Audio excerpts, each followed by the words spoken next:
Fellowships are a critical form of support for our graduate students right across all phases of the graduate student career. We deploy fellowships strategically to optimize their impact both on individual students and on their programs. And this will vary by discipline and indeed by individual students. A first-year graduate fellowship allows a graduate student to settle into graduate school, focus on their intensive coursework in the natural sciences. A first-year graduate fellowship supports so-called lab rotations, enabling students to identify the best fit with a research professor whose research group they join in subsequent years, supported primarily by federal grants. In fact, in some disciplines, it has become more or less the expectation that graduate students enter their graduate program on a first-year fellowship.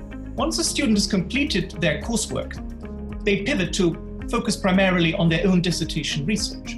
In that phase, fellowship support provides critical flexibility to conduct fieldwork, say in anthropology or archaeology or ecology.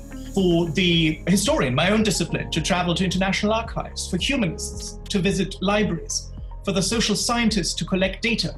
The physicist might collaborate with a national or international lab. And then in the final year, the doctoral students will pull all that research together to compose that dissertation that makes an original contribution to scholarship in their field.